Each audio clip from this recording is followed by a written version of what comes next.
In its first year, A Just and Upright Man was shortlisted for the Historical Novel Society's Indie Prize.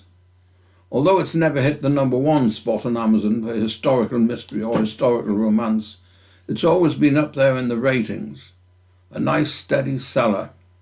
Read-through has also been good, with people who read it going on to read Poor Law, the second in the James Blakiston series, and I have high hopes for the third, The First Greeners in America, when it comes out. When I decided to write historical fiction, I wanted to get away from stories of dukes and the women who pursue them. I know there's a huge market for those, but I wanted to show the predicament of people for whom every day was a struggle to survive. The labourers and their wives and families whose lives had been ruined when enclosures threw them off the land that had sustained them for centuries. The fault is great in man or woman who steals a goose from off a common, but what can be the man's excuse who steals the common from the goose? In the long run, enclosures made it possible to feed the growing population an increasingly industrialised society needed.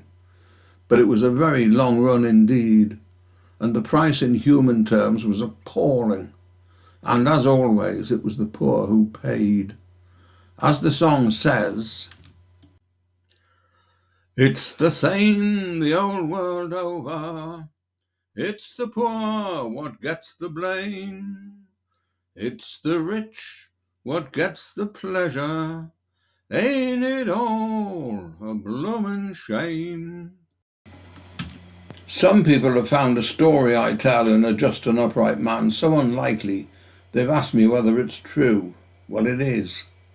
The enclosure in Barton in North Yorkshire happened this way, but so did quite a lot of others.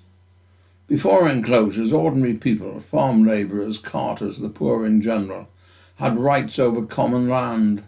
They could run pigs and cattle there, they could collect firewood, and they would have strips of land allocated to them on which they could raise vegetables.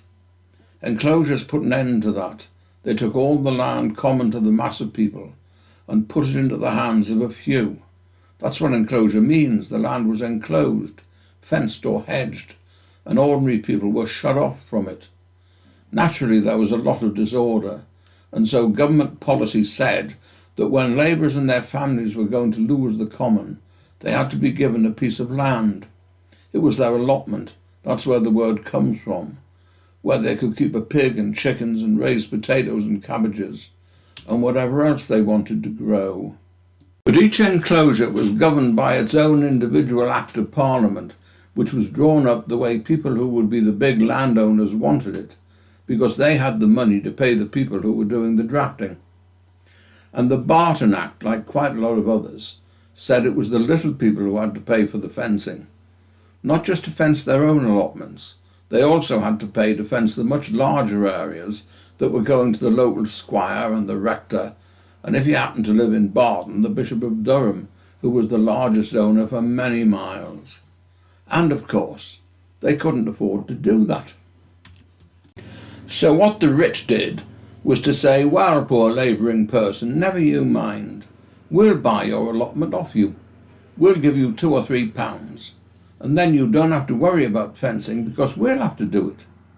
They didn't add, though they might as well have done, "and we'll own all the land for ever and ever, and you won't have any. And you can forget all about a pig or chickens, which is just as well, because we want you away from here. There's an agricultural revolution going on. Farms don't need anything like as many people working them as they used to. You clear off and go and work in one of the manufactories that are springing up in the new big towns.